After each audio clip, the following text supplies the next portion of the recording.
Greetings. My name is Ron Aguilera. I am the president of the Illinois Conference of Seventh-day Adventists. I want to take a moment to extend to you a special welcome to this Amida Health Sabbath worship experience. My hope is that you will be blessed and that you will discover or rediscover how God is working through Adventist healthcare as we extend the healing ministry of Jesus to all. I also want to take a moment to thank all of those who serve in our health system, especially the frontline and critical care workers. You are appreciated and valued. Thank you. We are still in the midst of challenging times. COVID-19 continues to lay its hand on young and old, black, brown, and white, rich, poor, and somewhere in between, which is why I'm thankful for our legacy of healing and compassion, for the clear-cut mission to provide whole person health, and for the desire to share the love of God with the patients and families and communities that we serve, and beyond. I'm also thankful that in Amida, our Adventist legacy hospitals are committed to our Adventist heritage and faith. Thank you. Thank you for joining us today, and may God bless you and keep you as you journey with Him today and each day.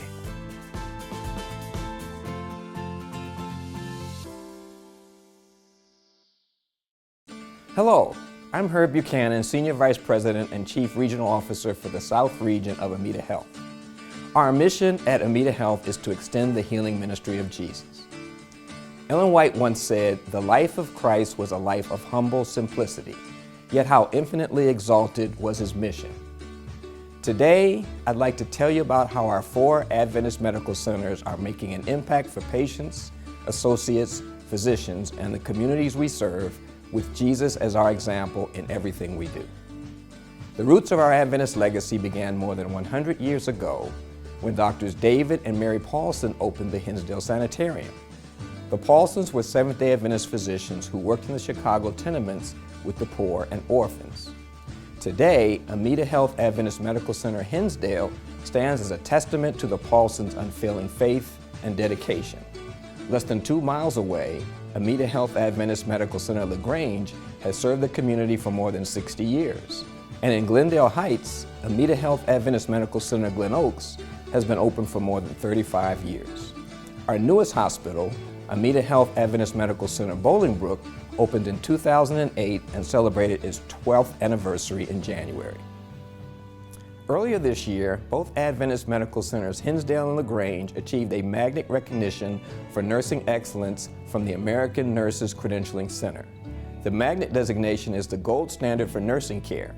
It represents the highest level of nursing professionalism and teamwork, and fewer than 10% of U.S. healthcare organizations receive this prestigious honor. This was the first magnet recognition for Amida Health LaGrange, while Hinsdale earned magnet redesignation after first receiving this honor in 2015. The ANCC also recognized both medical centers as best practice exemplars for exceptional performance in central line-associated bloodstream infection rates and door-to-balloon time, a key measure of quality in emergency treatment for heart attack patients. In May, Adventist Medical Center LaGrange unveiled a new state-of-the-art outpatient pavilion for its Heart and Vascular Institute and Center for Advanced Joint Replacement. The 2-story outpatient pavilion was designed with the patient and visitor experience in mind. Specially trained staff and advanced technology are housed in this bright, warm, and soothing environment. The outpatient pavilion offers access to technology such as 3D cardiac ultrasound and the Mako robotic-assisted surgery system for partial and total joint replacement. Highlighting our achievements in patient safety and quality, Amida Bolingbrook and Glen Oaks were recently recognized at top general hospitals by the Leapfrog Group. This recognition validates the caliber of care we provide to our patients each day. More than 2,000 hospitals were considered for the award, and only 118 hospitals were selected as top hospitals nationally, with just 8 of those hospitals in Illinois. An important component of extending the healing ministry of Jesus is to serve the community, especially those who are underserved. Both Glen Oaks and Bolingbrook have opened micro-food pantries near the emergency room entrance for local residents, patients, and visitors. We've also had support from local churches and community partners in donating food for these pantries. In September, about 150 of our associates and providers provided free medical care and other services to 218 underserved community members during a 2-day Mission at Home clinic in Glendale Heights, just minutes away from our Glen Oaks facility. Because we are in the middle of a global pandemic, many extra precautions were in place, and we moved forward with the event to make holistic care accessible to those in need. Patients received health screenings, primary and specialty care, flu shots, and counseling during the event, and children received free school supplies and face masks, and every family left with a large box of food from the Northern Illinois Food Bank. Amita Health has a set of values that guide our behavior, strategic decisions, and daily operations. These values are integrity, excellence, creativity, and stewardship. As the COVID-19 crisis has unfolded, our physicians and associates have exemplified our faith-based values in powerful ways. For months, associates have put themselves at risk on the front lines while working with public health officials to optimize the response to this crisis and to slow the spread of COVID-19. Our associates have risen to this challenge and have responded selflessly and energetically, inspiring all of us with their dedication to our mission. We have looked for mercy, grace, goodness, and hope around us, and it has helped us become stronger, more united, and more resilient. Our commitment to our history, mission, and values will not waver. We will continue our legacy of charitable missions and will provide for unmet community needs. As part of our mission, we will continue our Seventh-day Adventist legacy, culture, and leadership, resulting in a strong Adventist presence and witness within our communities. Good morning. I'm Bruce Christian, President and CEO of Amita Health Adventist Medical Centers, Bolingbrook and Glen Oaks. As Herb mentioned earlier, an important part of our mission is to extend the healing ministry of Jesus to the communities we serve. We address community needs by educating people on disease prevention and by offering health screenings. We also bring a mobile food pantry to the hospital and have micro pantries at our facilities. But this year, the COVID-19 pandemic caused us to reimagine some of these programs. In August, Amita Health Adventist Medical Center, Hinsdale, sponsored its annual ice cream social, a community tradition for over 65 years. In September, our Mission at Home event was held at a local community center in partnership with the Village of Glendale Heights. As I toured the clinic, I was so proud of our associates and providers who volunteered their time to serve in this way. It was truly inspiring to witness. I am now pleased to share some of the highlights of both of these community events that demonstrate how we are living our mission and making a difference in our communities.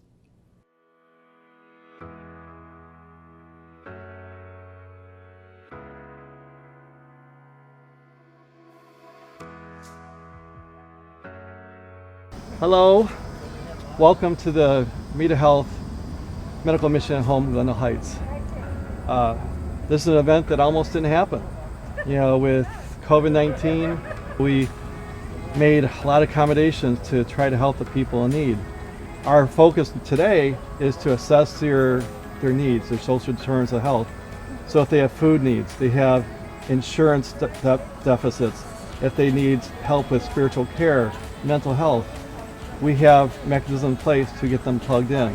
Amita's mission is extending the healing ministry of Jesus.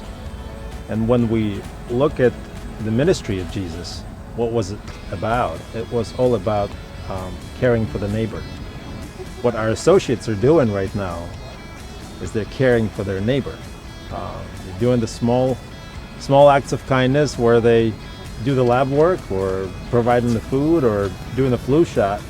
They're not getting paid for it, and they're doing it on Sunday. On a very beautiful day where they can hang out with their family, but instead they're here, caring for their community. And I think that's what it's all about.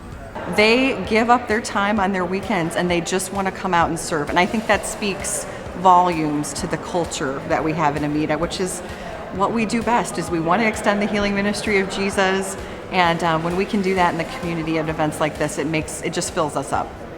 When I found out that we could have a medical mission at home, it intrigued me because as much as I think that people need help, I know that people need help here at home as well. And then to see how much we could assist individuals medically with and all the other opportunities that there are, it really touched me. I was very emotional about it. I'm very emotional about it now. I want to be a part of this every year. It makes me feel whole as a person to help people that are willing to come and get help.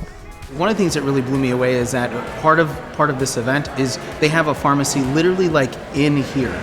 So patients are coming, they get seen, they get triaged, they are able to talk to physicians, able to sit down, spiritual care and everything. And through some of the assessments, if they need meds, all of a sudden before they leave, it's kind of like an all-in-one. So they get medication, which I thought was really cool.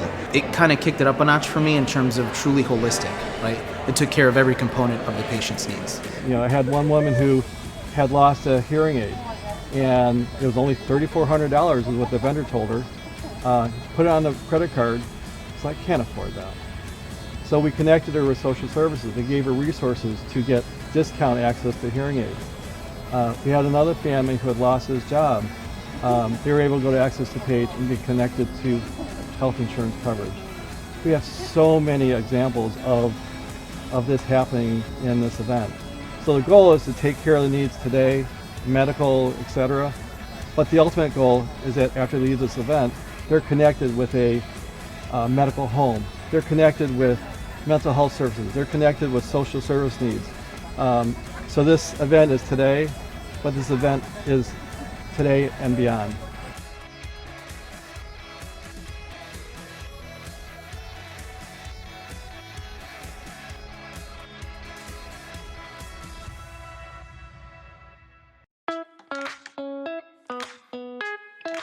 Hi, I'm Adam Maycock, President and CEO of Amita Health Hinsdale and LaGrange. Join us for the 66th Annual Hinsdale Ice Cream Social on Sunday, August 23rd. We are so excited to continue the ice cream social tradition. It's our way to say thank you for supporting the hospital.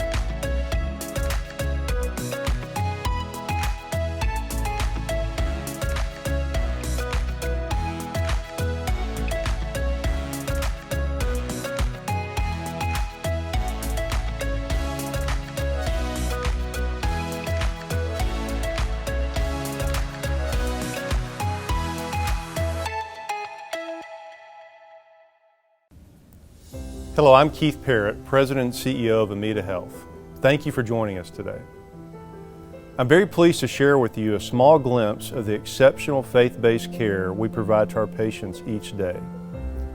For more than 100 years, our 4 Adventist medical centers have offered our communities much more than sophisticated, high-tech medical services and outstanding patient care.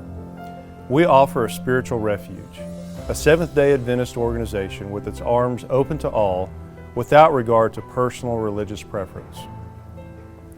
This philosophy is part of the legacy set forth by visionary doctors David and Mary Paulson when they formed the Hinsdale Sanitarium in 1904. They envisioned opening a facility in the country that would provide patients with fresh air, sunshine, exercise, a wholesome diet, and a mind at peace with God and man. Today, our physicians, nurses, and staff help fulfill our mission of extending the healing ministry of Jesus. We are very committed to continue this long legacy of hope and healing. Our mission comes alive when we provide whole person care, especially to the poor and vulnerable. We meet our patients' emotional and spiritual needs in addition to their physical needs. Our care extends beyond the hospital and into our communities, where we provide health services, educational programs, and support groups that promote wellness. And we partner with our local churches and faith communities that we serve and represent, working together to bring needed healthcare services to our patients and local communities. Every day, we extend God's healing touch through mutual respect for all, and we strive to do everything humanly possible to deliver excellent, patient-driven care. The future possibilities of what Amita Health can do are endless. Yet it is the dedication, compassion, and quality clinical and spiritual care that truly defines our mission. Again, I want to thank you for joining us today. May God bless you and be with you. Good morning. I hope you're enjoying Amita Health's online Sabbath and gaining some valuable insight in how we serve our communities by extending the healing ministry of Jesus. 2020 has certainly been challenging for all of us, but when I see how many of our associates at Amita have risen to the challenge to help serve those in need, I feel truly blessed to work here. This global pandemic has shown us how important it is to stay connected, both to our families and friends, as well as to our church community. The church as an organization has been hit hard financially over these past 7 months and is in need of our support. There are many ways to contribute. One of the easiest and fastest ways to make an impact is through the Adventist Giving app on your mobile phone. The great part about the app is that no matter where you may be watching this online service, you can select your local church by just scrolling through the options and donate immediately to make a difference locally.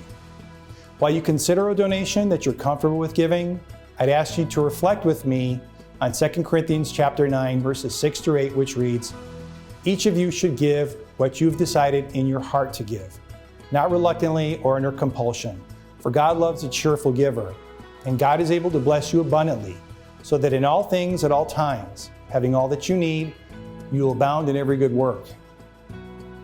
Please join me in cheerfully giving what you can spare to support our local churches. It's so important in this time of need, and together we can continue making a difference in our communities. God bless you all, and thank you.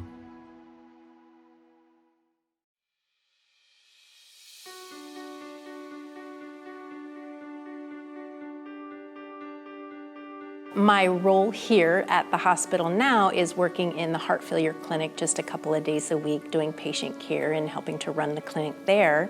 And then COVID hit and everything changed. So our clinic closed down, and we were asked if we would like to mobilize throughout the hospital. And with my ER background, I was very comfortable doing that, and of course wanted to jump in and help anywhere that I could.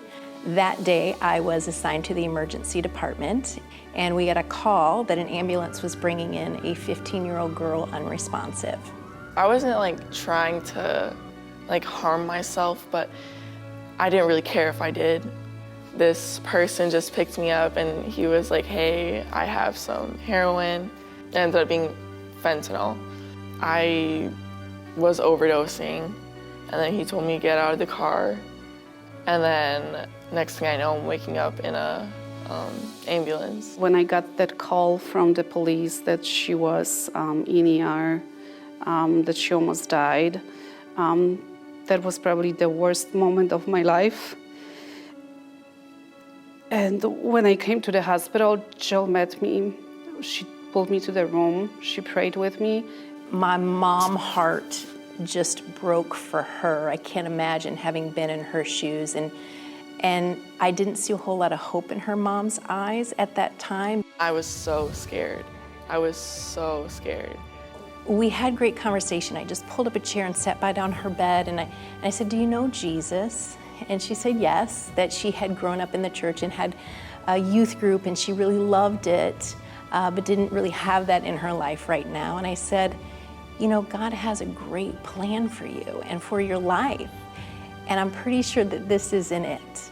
And I asked her if she wanted to get back with God and get closer to God again, and she told me that she did, and she wanted that in her life. And so we prayed together, and we cried together, and I led her back into a prayer of salvation, and I just saw the light go on for her that day. But I just remember thinking this woman is an angel. It felt like all the pain in my body was just going away into something amazing. It literally felt like I was putting my energy into the greater good. When I went to the chapel, we've got a great chaplain support here, and I got some resources for her, and I found a devotional book. And I just simply wrote in the front of the devotional book, "Dear Emily, I cannot wait to see what God does in you and through you, Nurse Jill."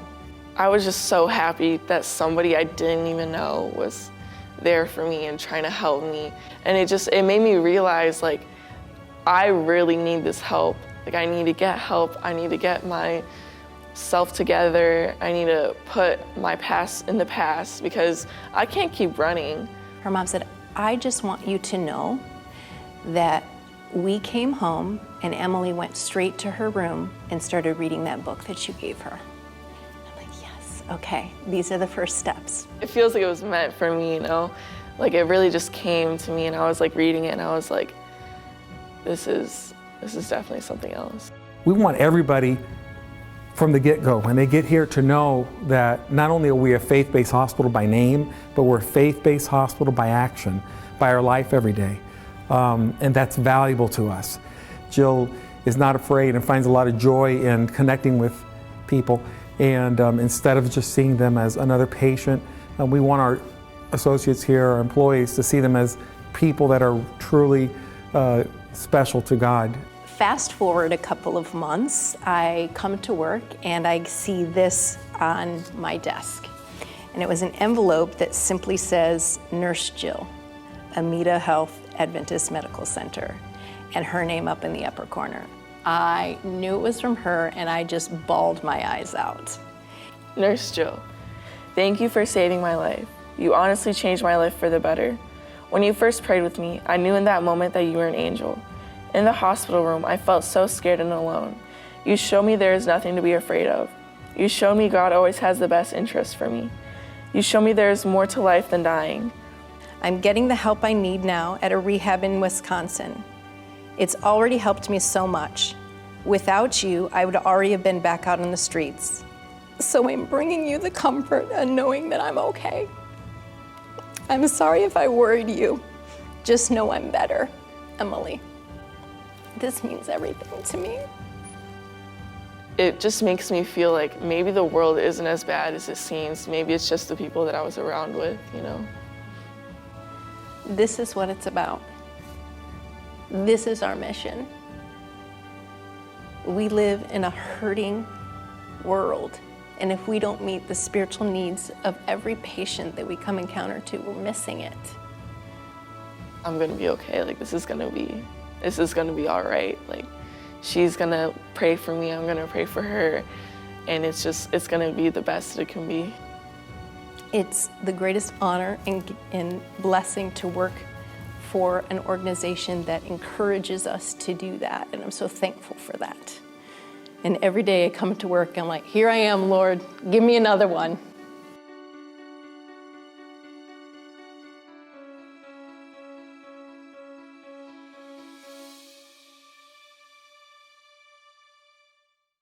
Thank you so much to Nurse Jill for such a stellar example of caring for the whole person. Not just what's required in healthcare to care for the physical realities before the healthcare provider, but to go beyond that and to care for the soul. Nurse Jill has given us a pathway forward, hasn't she? I suspect that every one of us has at one time or another experienced healthcare that either provided or failed to provide that kind of touch. It's been quite a number of years ago now, but I was struggling with an ear infection. It had become rather intense, and because of the proximity of the infection to my brain, they decided they wanted an MRI. I went down in this particular place to the office where I would get the MRI. I arrived and was checked in, and the tech came out and got me and explained what the process would be. He said, okay, you'll lie down right here, and I'm going to put your head, when you lie down, your head will go into this little padded square, and then I'm going to close it over you. The front part will be open. You'll still be able to see and breathe, but I'm going to have to lock that down so your head cannot move. That's essential for the MRI to work appropriately. And then he asked me, do you have any problem with claustrophobia? And I said, no, I'm fine. He said, okay. So he lay me down and got me set up. I lay my head into the place that he had indicated. When he closed and locked that little box around my head, I panicked. A totally unexpected feeling. I felt confined and hemmed in, and I just kind of freaked out. And I said, you got to let me out of this. He thought I was joking. And I said, "You have to let me out of this." He said, "Oh," and he opened it up, and I sat up, heart pounding, and I thought, where did that come from? I was totally not expecting that reaction. He looked at me, he said, "Are you okay?" I said, "No." He said, "Well, just take a few moments, breathe, and then we'll try it again." I thought, "Don't you have anything better than that?" Well, apparently he didn't. Because after I took some breaths and took a few moments, I lay back down and he did it again. And I fought what felt like rising waves of panic. And just by sheer willpower and white-knuckling it, as they called it, I lay there as he rolled me into that tube. He said, "Don't open your eyes." Well, so I opened my eyes. I opened them to realize I was entombed. And then my heart really pounded. I closed my eyes again and thought, I will not open them again. And then I pictured the wide open spaces of the Texas of my youth. Sang the song, "Give me land, lots of land with the starry skies above. Don't fence me in." And that's the only way I got through what was about 3 weeks of pounding as that MRI was taken of my head. I've never forgotten that experience. And I also haven't forgotten that this particular tech wasn't all that sympathetic to the experience I was having. It just made me realize again how important it is to address more than just the physical realities in front of you. It's with that thought in mind that I want to go to the Gospel of Matthew. Matthew's Gospel, chapter 8. You'll recognize that that records what Jesus does just coming out of the Sermon on the Mount. Matthew chapters 5 to 7 are the Sermon on the Mount. Matthew chapter 8, verse 1, which is where we'll start reading, is what happens right after that. Now you have to understand, during this period of time, Jesus is hounded by the crowds. The crowds are coming after him. He is saying things they've never heard. He is doing things they've never seen. And they're drawn to him. Now, Jesus lived in a world that was very carefully confined to certain kinds of actions. There were very clear do's and don'ts, boundaries about what you could do and what you couldn't do. There was a boundary, for example, involving physical touch. There were certain people that no one would touch, and there were certain people that Jesus, as a male in his society, would never touch. He's about to touch both.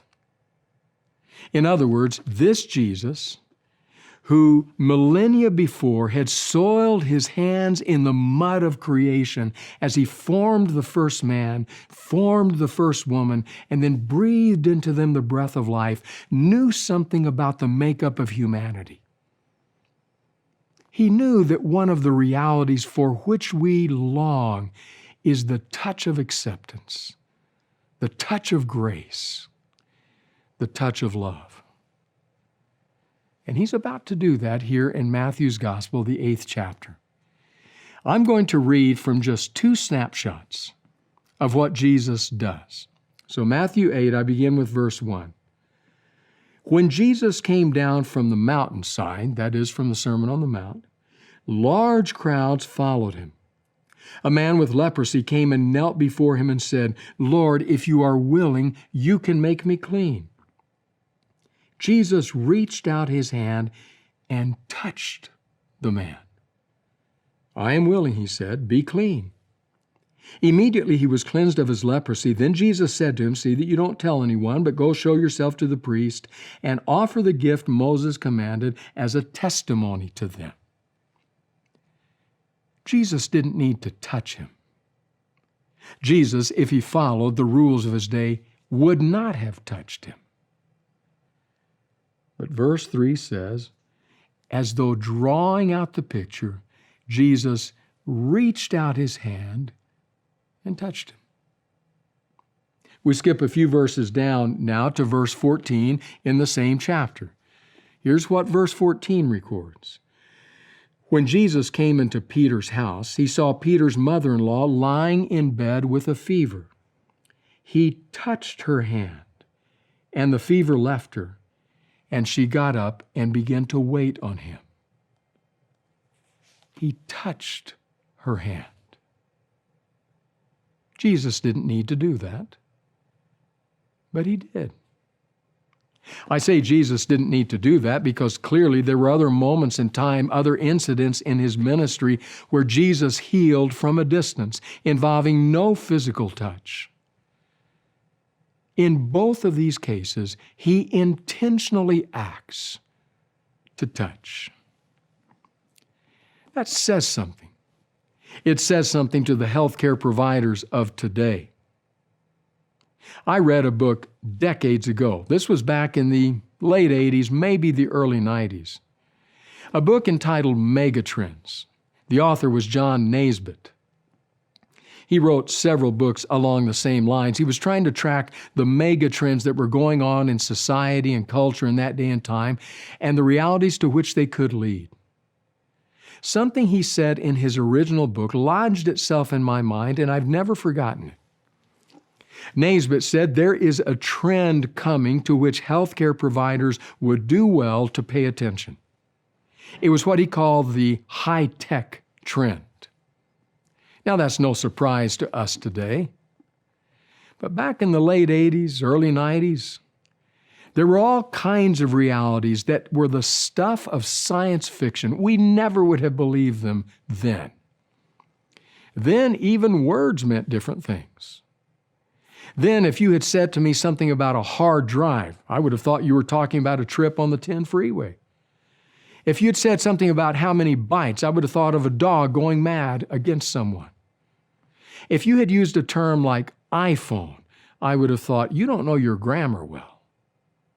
If somebody had said, just Google it, I would have thought they had lost it. This was long before the real high-tech trend took off. Naisbitt said, healthcare is headed in the direction of a high-tech trend. There will be more technology, more machines, more MRIs that will be able to make a profound difference in the way we practice our science. It will be good for the practice of medicine and dentistry and all the other related healthcare professions. This is a positive trend. But, he said, there's a problem with that. The problem is the risk that as this trend continues to grow and continues to develop, that people may begin to feel more and more like numbers, like cases, like diagnoses, and feel less and less like people. Because of that, Naisbitt said, we need twin trends. So he said, as this high-tech trend goes up, we need to have another trend that goes up right beside it so that the two keep pace together. They need to become twin trends. What was that second twin? For Naisbitt, it was something called high touch. High touch. He said, as technology continues to increase, as medical science allows us to do things that would have been inconceivable, the stuff of science fiction to generations past, we must at the same time focus on high-touch realities that continue to ground us in the fact that we are all human, that we are people, that our patients have lives, feelings, emotional experiences as they sit in our offices, as they lie in our hospital beds, and as they are rolled into our MRI machines. High touch. I've seen that up close and personal. In the years I worked as a chaplain, I watched hospital staff, nurses in particular, time and again honor those high-touch realities. I remember, for example, the time that a fairly young man 20-ish, driving a dump truck loaded heavy with gravel, came down a mountain road. Being rather young and fairly inexperienced, he rode his brakes too much and burned them out. Then, coming down a mountain road with a full load, he began to pick up speed. Some who were working in their yards or living in houses nearby would later say, "We saw that truck coming down that final straightaway, going so fast. We thought he'll never be able to stop, but he was riding his horn, trying to warn people." He blew through the stop sign and then hit a major dip in the road, and the truck exploded with gravel. He ended up in the ED, later on the unit, and did not survive. The head injury was too severe. His mother and father, heartbroken, were there. His brother in the service, they had to wait hours for him to arrive. I watched that staff bend hospital rules, finding ways to keep that young man's body there, waiting for his brother to arrive. I remember looking in and seeing his mother holding that deceased young man's hand. She wept as she prayed, as she waited.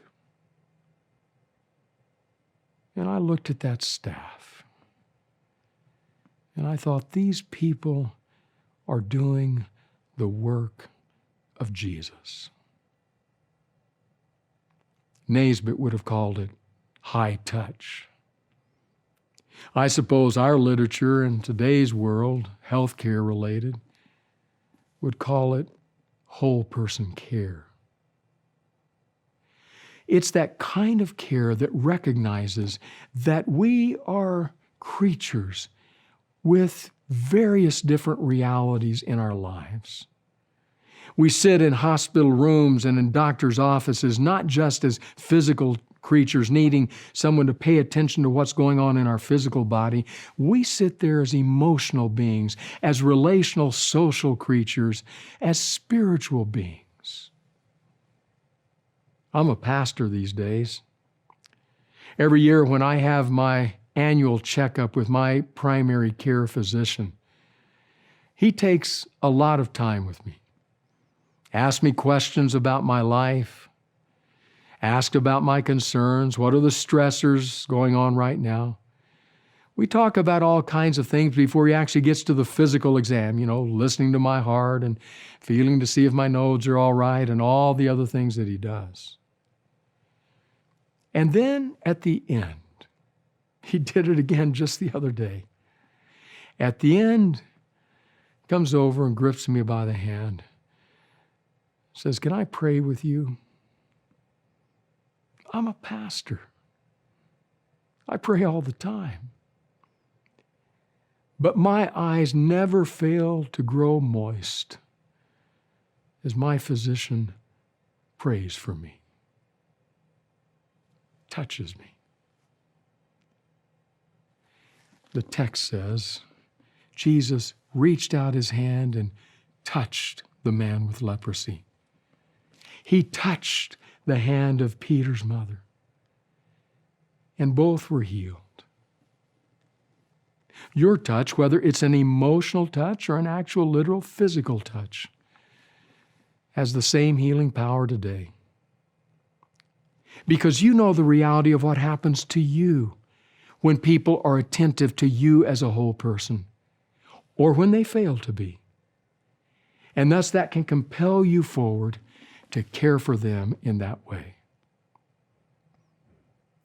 Several years ago, my dad was struggling with something evil called Parkinson's. My dad, who was a looming figure in my life, who had always been healthy and robust and large and strong, had over a period of months and years been reduced to a shadow of his former self. I'd known for some years that Dad had some claustrophobia. That I did know. He didn't like to be in confined spaces. Didn't like that at all. He liked the wide open spaces. One day the call came. Call from Texas, where my family lives, to me in California, where my immediate family now lives. Dad's in trouble. He's been rushed to the hospital. My wife got me a ticket, I got on a plane, and I was at that hospital within a few hours, at his bedside.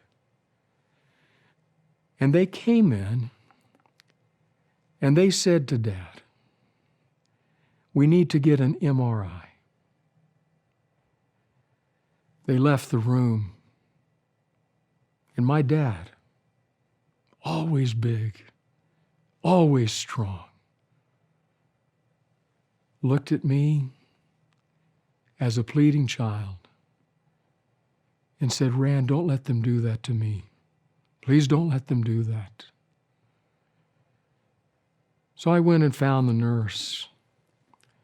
And I said, "You know, my dad struggles with tight spaces.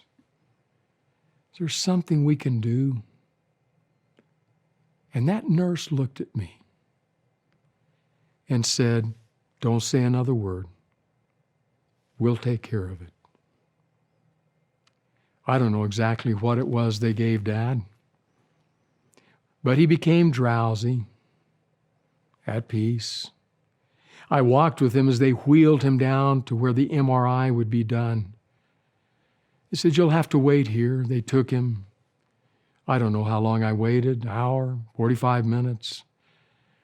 They wheeled him back out, and I accompanied them back up to Dad's room. Dad rested for a while. And then suddenly he kind of jerked awake. He looked at me. I could tell he was trying to focus. He saw me standing there. He said, "Rand, don't let them do that to me. Please don't let them do that to me." And I said, "Dad, it's all over. It's all done. You're okay." And he rested. Because a nurse touched him. Maybe not literally, but touched his heart and his soul where he felt fear. Simply said, "Don't say another word. We'll take care of it." That's what Jill did, Nurse Jill. That's what Jesus did, reached out his hand and touched. And that's the call of Jesus on your life. For every one of you who provide care to the hurting, to the lonely, to the grieving, to the ill, they're worried. They're fearful. Don't let them do that to me. There's a way in which Jesus will allow you to reach out and touch them as whole people. And the touch of God will be in your touch. And the peace of God can rest on their hearts. So may God be with you. May God be with me as we continue to extend the healing touch of Jesus. And now, God of grace, might you fill us with your Spirit that we might do your work, that we might do it in your way. In the name of Jesus, amen. Friends, I am so glad you have been part of this experience today. The mission of extending the healing ministry of Jesus runs deep through the DNA of Amita Health. As a healthcare organization, we're committed to reach Adventist heritage, focusing on care for the whole person, mind, body, and spirit. 2020 has been a stressful year for all of us, to say the least. And the uncertainty is in the air. Being in the front lines of the fight with COVID-19, we have learned that we are successful when we are connected.